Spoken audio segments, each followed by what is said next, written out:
Hello curious, welcome to Love with Universe. आज हम यहाँ पर देखने वाले हैं कि मई महीने के 7 से 15 तारीख के अंदर आपके लव लाइफ में क्या क्या होने वाला है, क्या क्या गाइडेंस ब्लेसिंग्स आपके लिए वेट कर रही हैं। चलिए देख लेते हैं।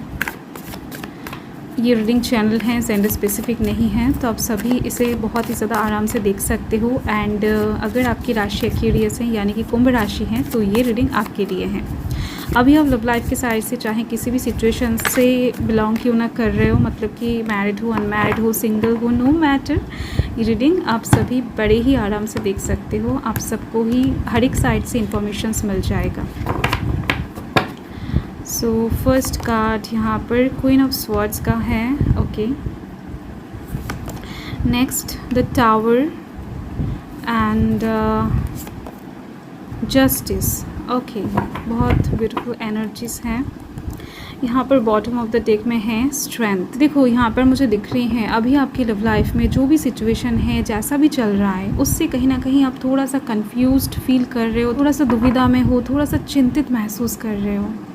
एंड दिख रही है मुझे कि आपको कई बार पॉजिटिव थॉट्स आते हैं कुछ चीज़ों को लेकर, कई बार नेगेटिव थॉट्स आते हैं। एंड आप ये भी समझ नहीं पा रहे हो कि एक्चुअल में किस चीज़ के ऊपर आपको विश्वास करना चाहिए, किस चीज़ के ऊपर आपको भरोसा रखना चाहिए। तो ऐसी चीज़ मुझे दिख रही है वर्तमान में आपके लव लाइफ में। आपके अंदर से थोड़ा सा कॉन्फिडेंस आप फील करने की कोशिश कर रहे हो, थोड़ा सा पावर जनरेट करने की कोशिश कर रहे हो सिचुएशंस को हैंडल करने के लिए, सिचुएशंस को बैलेंस में लाने के लिए।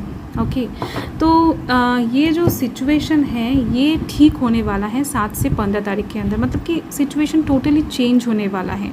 क्योंकि मुझे यहाँ पर दिख रही है क्वीन ऑफ स्वॉर्ड्स के थ्रू आप जिसको प्यार करते हो, जिनको लेकर अभी सोच रहे हो, जिनको आप पाना चाहते हो, या फिर जो भी आपका पसंद है, वो इंसान भी आपको लेकर सोचने वाले हैं आप जितना सोच रहे हो अभी।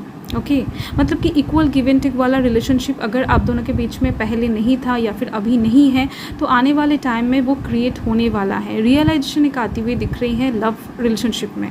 अगर आप कुछ चीज़ें रियलाइज़ कर रहे हो एंड आपको ऐसा लग रहा है कि आपके अपोजिट के पर्सन ये चीज़ रियलाइज़ नहीं कर पा रहे हैं, आपकी समस्या को समझ नहीं पा रहे हैं, तो ये चीज़ बदलने वाला है। वो इंसान भी कहीं ना कहीं थोड़ा सा थॉट्स के एनर्जी में जाते हुए दिख रहे हैं, सोचते हुए दिख रहे हैं एंड चीज़ों को समझने की कोशिश करते हुए दिख रहे हैं। एंड साथ में कम्युनिकेशन प्रॉब्लम जो था आप दोनों के बीच में वो भी सॉल्व होता हुआ दिख रहा है।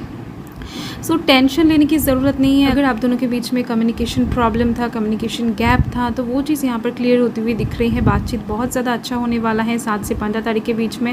एंड कुछ चीज़ें आपके मन में था एंड आप क्लियर करना चाहते थे, तो वो चीज़ें भी क्लियर होती हुई दिख रही हैं।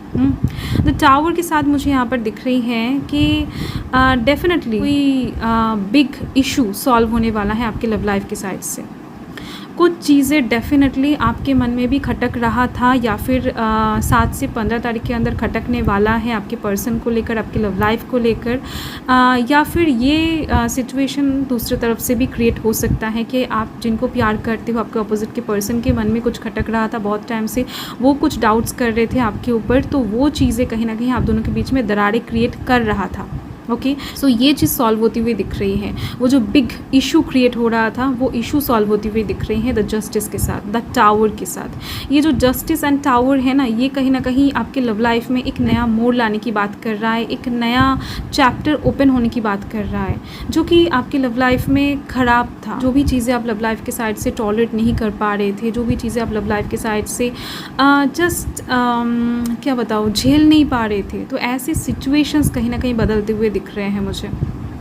ओके, अगर आप कोई टॉक्सिक रिलेशनशिप में थे एंड आपको बहुत टाइम से ऐसा लग रहा था कि नहीं, इस रिलेशनशिप में एग्जिस्ट आपको और नहीं करना है, अभी आपको निकल जाना है, तो ये जो टॉक्सिसिटी है ना, ये काइंड ऑफ ख़त्म होती हुई दिख रही है जस्टिस के थ्रू। आपके लव लाइफ में बैलेंस आती हुई दिख रही है, स्टेबिलिटी क्रिएट होता हुआ दिख रहा है, अंडरस्टैंडिंग अच्छी होती हुई दिख रही है एंड बहुत बड़ा कोई क्रैक रिकवर होती हुई दिख रही है, हील होती हुई दिख रही है। ओके, सो देख लेते हैं कि आप जिनको सबसे ज़्यादा प्यार करते हो, पसंद करते हो, अभी जिस इंसान के बारे में सोचकर आप रीडिंग को देख रहे हो, देख लेते हैं 7 से 15 तारीख के अंदर उनके दिल में क्या चलने वाला है आपको लेकर। Okay, 10 of swords, 2 of swords, fine. मुझे यहाँ पर दिख रही हैं ये इंसान आपको लेकर बेहद ज़्यादा चिंतित रहने वाले हैं 7 से 15 तारीख के अंदर एंड आपको लेकर ही पूरा दिन रात सोचने वाले हैं। जैसे कि मैंने आपको ऑलरेडी बता दिया है, थॉट्स की एनर्जी में रहेंगे। आपको अगर इन्होंने पहले कभी कोई दुख दिया है या फिर इनके वजह से आपको कोई भी दुख हुआ है, वो जाने में हो अनजाने में हो, तो उस चीज़ को ये इंसान रियलाइज़ कर पाएंगे एंड उस चीज़ के लिए बहुत ज़्यादा अंदर से गिल्ट अनुभव करते हुए दिख रहे हैं। ओके इनको पूरी तरीके से एक रियलाइजेशन होती हुई दिख रही है कि इन्होंने क्या किया है। अगर इन्होंने आपके साथ डिस्टेंस भी क्रिएट किया है तो उस चीज़ का भी एक आभास इनको होती हुई दिख रही है बहुत तगड़ी तरीके से। ये जो इंसान है ना, ये पास्ट की चीज़ों को भुलाकर, पास्ट के आर्ग्यूमेंट्स, झगड़े को भुलाकर, जो भी आप दोनों के बीच में हुआ है सब कुछ भुलाकर एक नया शुरुआत करने के लिए रेडी होते हुए दिख रहे हैं। एंड दिख रही है मुझे इन्होंने अगर आपका कोई प्रपोजल ठुकराया है या फिर आपको किसी चीज़ के लिए डिनाई किया है, तो इस चीज़ के लिए भी ये इंसान शर्मिंदा होते हुए दिख रहे हैं एंड ये प्रपोजल ये इंसान खुद आपको आगे चलकर दे सकते हैं। तो ये चीज़ दिख रही है मुझे। So thank you Aquarius, thanks for watching. Reading को एंड तक देखने के लिए आप लोगों का बहुत बहुत शुक्रिया। बाय।